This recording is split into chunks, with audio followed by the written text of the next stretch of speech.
And welcome back. This is Wisconsin Shoe Guy, and today we're going to talk about boots. We're comparing the Carmina split toe boot with an Alden split toe boot.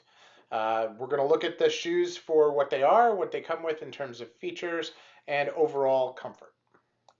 Hey, I've organized all my playlists on this channel so that you're able to easily find different types of shoes, different brands of shoes, as well as finding all my shoe battles, worth the price shoe reviews, etc., all in one place.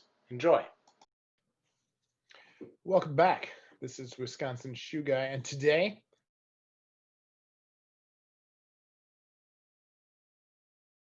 I have to do a shoe battle, but we're going to do it with boots. So we're going to call this the boot battle number 1. And today we're going to talk about a suede tanker boot or a suede split toe boot. And I have two. The first one we're going to talk about is a Carmina. This is an 80488, and it is a split toe boot. You can see the type of apron that it has on there. Very, very nice, hand sewn. Has piping, or what looks like piping. They've sewn it to look like piping along the apron and along the toe. You can see there's a contrast stitch on this. Now this is on the rain last, which is custom only, right? They don't do this as a standard. They normally come in the forest last, which I like, but I think that this has a little bit of a slicker feel to it. So I'm glad I did it. I choose to do this with a split reverse welt. It normally comes with a flat welt. So that's another thing that you can do. I did mine 360. You can choose to do yours 270. Okay. Matter of fact, they normally come 270. So this is all stuff that they did because that's what I asked for.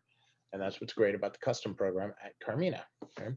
So now for soles, I kept with the standard, their stub or lug sole that they have there. I don't think they call that a lug sole. I always want to call it day night, and I know Carmina makes their own, so I don't want to call it day night, but that's what they call it. So, or that's what I'm just going to call it day night because I think that's what we all know it does. And then I'm going to compare that to a shoe by Alden, which is pretty different, but is also a tanker boot. Okay, and this is the Alden tanker, and this is a makeup in Loden suede. And you can see that this also has a much deeper contrast on the stitch, but the stitch is very similar. Now, if you look closely here, I gotta stop moving, you can see this has more of a pie crust stitch than the Carmina. And the suede on it is very nice. You can see it was needs a little bit of brushing, I guess, but it is very thick, beautiful suede. And this has brass eyelets and speed hooks. And you can see it has a contrast color welt, but it also has the split reverse welt. That's there. And then from a sole perspective, they have this as an integrated. If you look into this, it's actually looks more like a toppy, doesn't it? But they've actually sewn it on with the sole. And it's a very shallow commando sole. Okay, and that actually has a brand on it, which is Alden. And they have a really nice big commando heel on it, which is really great for winter. This heel and this material are great for traction. This material is probably fine in the rain, but this is so shallow that I'm going to say it's fine for like really light snow. Okay, so now the Carmina, of course, is like day night. Is totally fine in the rain, totally fine on the dry, totally fine in the snow, unless the snow gets to be above this level, and then you know the soles are you know, generally speaking, when I walk in snow like that, I go for a thicker, heavier boot. But I'm sure that they do fine. Snow does not hurt suede. Rain does not hurt suede. Wearing them when they're soaking wet hurts suede. So just keep in mind, right? When you're looking at shoes, and a lot of people have this fear, oh my gosh, I can't wear them in the rain. They're fine in the rain. You treat them, you put the waterproofing spray on them every 4 or 5 months or whatever, and they're good. But what's most important about suede is when it's soaked, you take it off and you let it dry. Naturally, you don't heat it, you just let it dry, and then you brush the heck out of it, and it's fine. Okay, so let's talk about. Oh, by the way, this is tobacco Vogue suede, also something that I did as part of the custom program. So it's not a normal suede that you can get on it. It's super soft. You can see you can move the pile really well, and it is absolutely beautiful. You can also see that it has a little bit of fuzz that's on there as well. And I brush these, and that fuzz just kind of stays there. So it's another interesting way of looking at suede. But again, very sturdy. Now this has nickel. I always choose nickel. Anytime I can choose a custom shoe, I always choose nickel eyelets and speed hooks. Okay, and so there we go. So let's look at these shoes and let's decide what makes them really great. We've talked a little bit about you know, from an overall perspective, right? But when we talk about wearing them, okay, you know, how are they different? First off, the lacing. Now I have extremely thick laces in these. These are not laces that come with a Carmina. Carmina normally comes with like a regular laces, or I could choose round or flat laces. But if we look on the inside, this is just a standard insole. By the way, the green I chose myself. This also has a little bit of a flap around on the tongue, which I'm not a fan of. But as we look at the inside, it is just a standard leather insole. You can see I actually put the insole on the front there, and it slides around a little bit, which is a little annoying, but that's part of that process. At some point or other, I will probably replace my Carminas and go down the size, because I bought these all when I was 11.5, so they're 10.5, and I need to downsize for those. But I don't really want to sell these. I may have them relasted at some point because you know, they were custom made for me, and I just really prefer these. I like these shoes a lot. So has a cloth pull tab. Okay. Now, when you talk about the lining and you talk about the lining thickness, that can be an impact on the feel of the boot, right? First off, I wear boots like boots, not like shoes. So occasionally I'll wear boots with a suit, and if I'm gonna go for a boot with a suit, it's probably gonna be this one, because this is a slicker last, right? If you look at the two of them next to each other, which one is gonna look better with the suit? This one just has a little bit more of a shoe shape to it, so I would go with that. Now, that's not to say that there's anything wrong with wearing the other with a suit, especially like I'm wearing now, like a tweed suit. If you're wearing heavy materials, you can get away with wearing heavy material shoes, and that's part of the fun, right? We get to mix what we're wearing and change it up a bit, and that can be really great. So I will occasionally do it, but I would go for that one. I would go for the brown light suede first, with a little bit slicker boot there. So let's look at this one on the inside. Okay, first, a little bit of that edge around the tongue. Also, not really a fan of that. The tongue lining is very thin.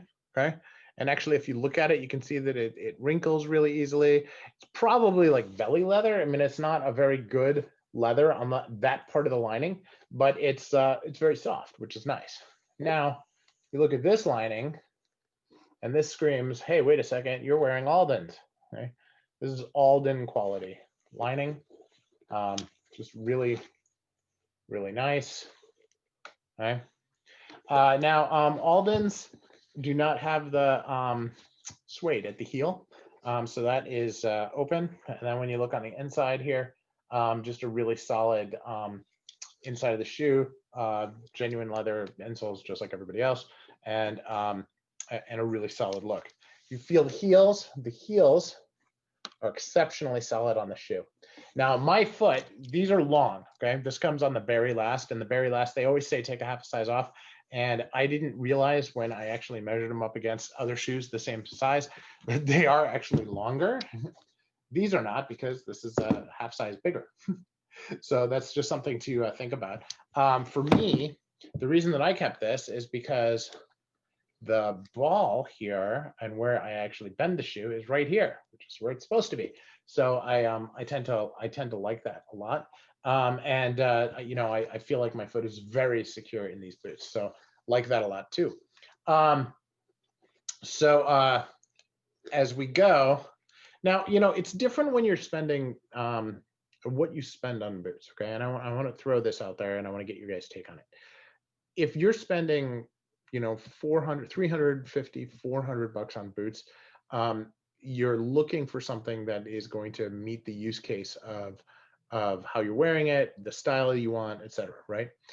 When you're spending more than $500 on boots, and these are both, you know, well over 500 bucks, you know, $600 or probably 650, probably by the time you do custom fees and everything. You really want the boot to be perfect. You want the boot to be perfect for the way you want to wear it. I personally think that if I'm going to spend that kind of money on a boot, I want it to be like really rugged and to be basically indestructible. And that's what I think that I get with these two boots, is that they are stylish. They have they have flair, okay, which is nice. I like shoes, so I like shoes with flair. But they also have a really solid style. I can't get enough of this color. I really like the Loden Suede. I think it looks really good. And I also think that this one has a tremendous amount of style. It's different, okay? It has heel caps. It doesn't have the stitching here in the throat here, but it and this is different as well. But this suede is like super soft, and the way the colors kind of match together between the edge and the shoe, I think really go well. You know, here you have a contrast, but a good contrast on those colorings, and you have all of this stitching here, which just adds a little bit of detail to it. You have this beautiful patch on the back here, the way that it goes up like so. And here you go all the way from the heel caps all the way up, and then you do have a seam here where they get the curve of the shoe, the leather. Okay. Now, no pull tab, 3 eye hooks, 4 speed hooks, 4 speed hooks, 3 speed hooks. This has 3 eyelets. This has 5 eyelets. So that also means longer laces. Okay. So small details, right? But that's what this is about, right? When you're doing a boot battle, you want to figure out what's going to be the easiest thing. Now, when I use thick laces like this, and these are from an Allen Edmonds Higgins mill, by the way, if you're wondering, that means it takes longer to lace, okay? Because they're tighter, you got to struggle with them a little bit, and so forth. But they are, if not, these boots go on and off a lot easier because you've got less speed hooks. Some people are really good with speed hooks. I'm not, so that can be part of it as well. Obviously, I don't have a lot of boots. I'm a shoe guy, so but that is an area that I find important. But at the end of it, the most important thing is the solid feel on your feet. Okay, and so that I think has a lot to do with the overall width of the shoe, and Alden, because of the last, because of the overall shape, and because of the extension beyond the actual shoe itself, has a bigger footprint. Okay, that's it. It does, and so I think that is a cool thing for a boot. It's not good if I want to wear a suit. I want the slicker one, but when I'm looking for a boot, this I think is going to be a better boot. So anywho, this is Wisconsin Shoe Guy with my very first boot review. Again, I don't know a lot about boots, and I'm anxious to learn from you guys. So let me know what you think is important, and I will jump on. So thanks again.